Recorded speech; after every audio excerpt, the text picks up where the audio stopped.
Hi there folks, my name's Nobling24 and we are back here once again at Flight Sim Expo 2023 here with a very special person here, one who is been a huge supporter of the helicopter part of our community for many years. Fred Nahr, the man responsible for Airland FS. So Fred, great to have you here today. Hi. Thank you. Now, Fred, as much as our community knows and is aware of Airland and the amazing work that you've done, we're actually here to talk today about something a little bit different than your amazing plugin. So what are we here to talk about today? Oh, probably Airland World, which is the project I've been working on for a long time now. Fantastic. So what is Airland World? Is it a plugin? Is it something to expand, X-Plane or Microsoft Flight Simulator? Not really. No, it's a separate project just by itself. Mm-hmm. The idea in Airland World is I've been doing modding for many, many years, okay, as a developer for fun, mostly for fun and for enjoyment of others. Okay? Yeah, the passion that we all share in the community. The passion that we all share. And I'm also a game developer. Mm-hmm. So I looked at what if I could create a sandbox similar to Roblox or, Fortnite, where for simulation. So where people would be able to create their own games or vehicle games in general. So I'm not talking about just aviation. Okay. I'm talking video games. And if you look at the video games, most video games take place in a realistic world. Yeah. Okay. And you have some game mechanics, which are, I'm going to drive my car, I'm going to fly my plane, I'm going to shoot, I'm going to fish, I'm going to do whatever. Yep. Those are, like mini games within the games. We call them gameplay modes. Okay? So you gameplay, in flying mode. Now you're in walking or driving mode. Think about GTA. I mean, we got a lot of inspiration from games like GTA, Arma 3, where you can do many things, drive many vehicles. Then there is the realism part of it. You want it to be realistic or you want it to be arcadish. Right. And this is like, once you're in the vehicle, you can very easily make some code that says, okay, I want it realistic or I want it, non-realistic because I don't care about flying. Yeah, fair enough. And then there is a lot of people that are really driven by passion and they maybe know everything about this single plane or single era. I don't know, World War I. Biplanes, and they would like to do a game because they've been studying that and they know the history of it, the name of the pilots. Okay. But it's really hard to get from the dream to the reality. Yeah, because as you said, it's the there's so many elements that have got to go into that. Do you surrender things to be able to adapt to an existing platform and things like that? That's a challenge that developers face. Yeah, because as a simmer, you want to be there. I mean, you want to be able to do it, but then you have the three main challenges are terrain rendering, flight physics and vehicle dynamics in general, system dynamics people don't know. And I think, for example, Microsoft Flight Simulator made it really easy. You just put some parameters and if you're lucky, it flies as it should. But I mean, the idea is fantastic. And we also got inspiration from them. And then things like multiplayer, more technical things. So he said, what if we take those ingredients and make it really easy for people to create their own games? We will obviously create our own games as well. But why don't you be able to create your game and you have a marketplace where you can sell it? Maybe you just sell one plane, you create a full story with many planes and a World War II history. And so we just take the hard part of the tech, and make it really easy, do a lot of example, be with the community and create and enable you to create the thing. So it's about building a platform to give tools and give options and give amazing things and opportunities to the rest of our amazing community. And we will create, so instead of creating a game, which, I've been working on this helicopter game, I said, why don't I create the structure and then the helicopter game on top of the structure as an example on how it could be done. Right, okay. So you just split the work in two. It's a little bit more complex and thing. But then I met Peter, which is here, and you don't see it because Peter is here. There he is. Okay. I was going to say, and come in, Peter. Peter is a very interesting person. He's the tallest of us, first of all, so that's why that makes him interesting. I'm feeling really short here right now. Right. But Peter has been working on terrain technology for many years. He's 75. He looks younger, but but he's been working. I don't know if you're familiar with Altera. Altera was this. You tell your story. Altera was, I think, one of the first planetary engines that you could have. You could really see the whole planet, and you could go down to Blade of Grass and do simulation. So it was a simulation sandbox. Yep. I mean, it never took off, but maybe.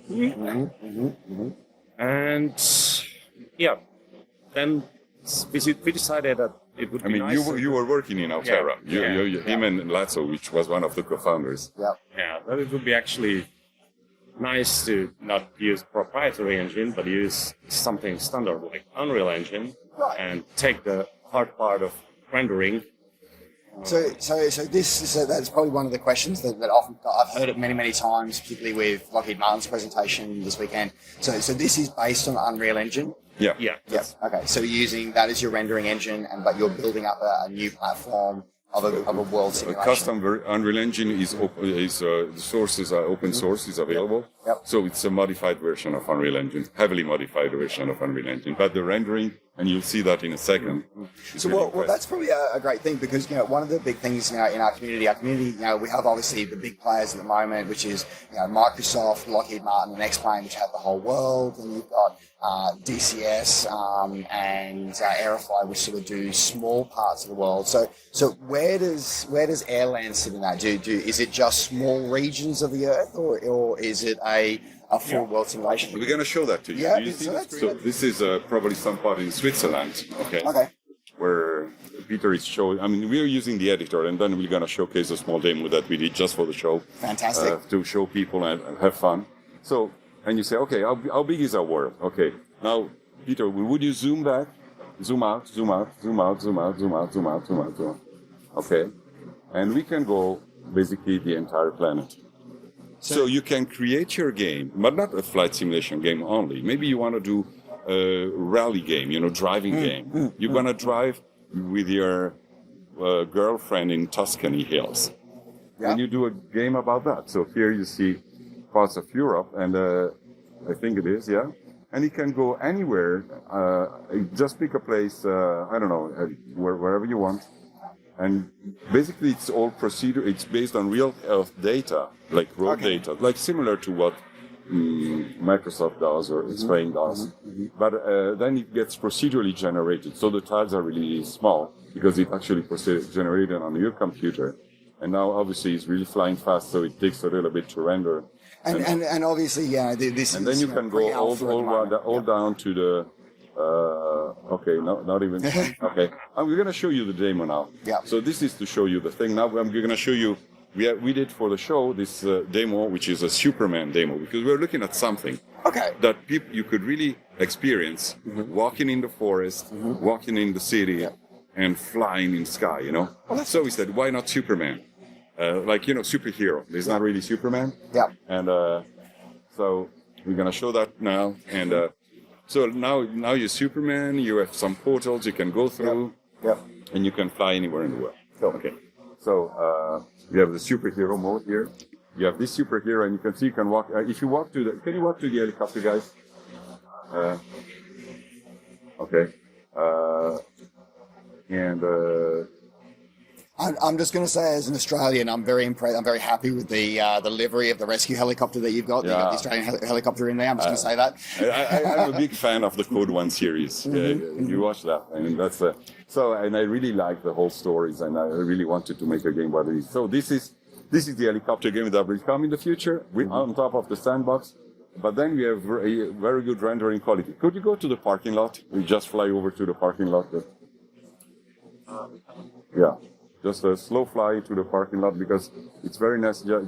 So like where we have some very nice vehicles, and so you can see the rendering of the, what is it? Okay, no problem. It always happens.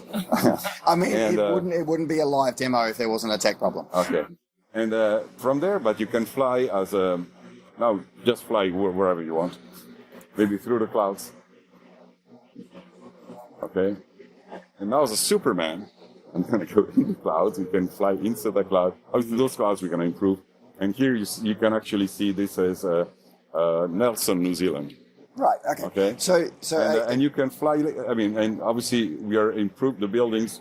We still don't have roofs, but we have procedural building. Now Peter got crushed below the ground because he's a very bad pilot. You can, yeah. So one of the I suppose the key thing I've seen that obviously this is very much pre-alpha at the moment. Absolutely. And we're working with that. But it's interesting that you're sort of wanting to do in some ways, to just take, I look at sort of X-Plane and Prepare to sort of like the next level and go, you're getting the physics going on, you're getting the generation, and you're giving simmers to create a new platform to be able to drive their own passion in whatever direction they wish to go. That's right. I mean, we see this going in several directions. Like you want to have, like, some people might do Arma 3 type of games. Yep. Some other might do, a realistic plane all the way to DCS. I mean, we support Lua as a scripting language, and a very powerful version of it is a custom version we're building, actually based on the Roblox Lua. Lua open source Roblox open source the Lua system 2 years ago, and we're using that. So it you can really do pretty much what we want, and we want to see where the community brings us to bring this. Where it goes. It can go more into flight simming.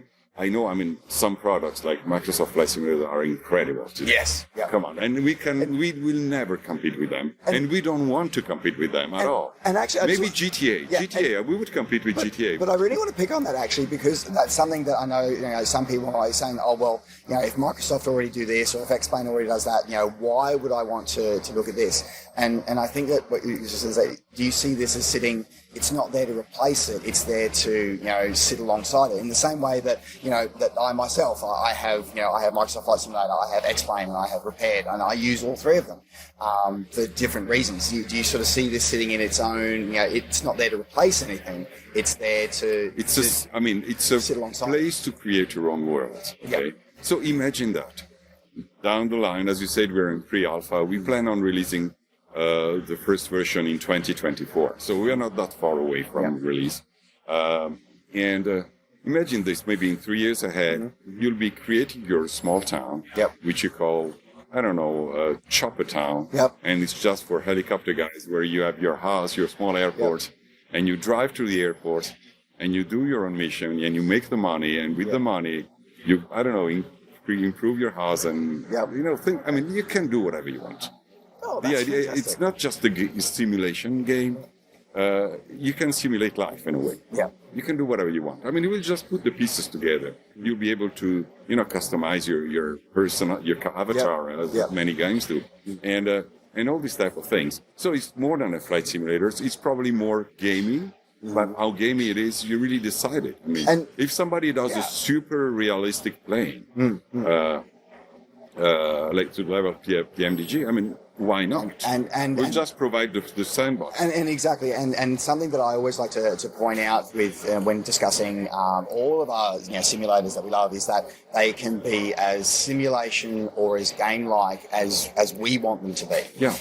They provide the platform, and it's how we handle them. And again, as you're doing, you're laying out the tools and you're laying the options for people to do how they want. Whatever they want. Absolutely. Well, Fred, it's been great here. So exciting to hear this. Now, as you said, you look at targeting 2024. Yeah.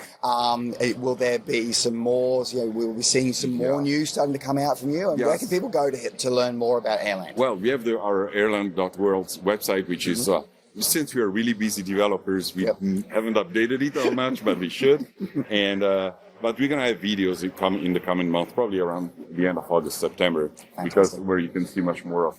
We can see much more of the gameplay. Yeah, absolutely. All right. Fantastic, well, Fred. Thank you so much for joining us, and folks, thanks you so much for joining us and hearing about Airland World and the future of simulation and gaming. And my name's been Nova24, and we'll see you on the next video.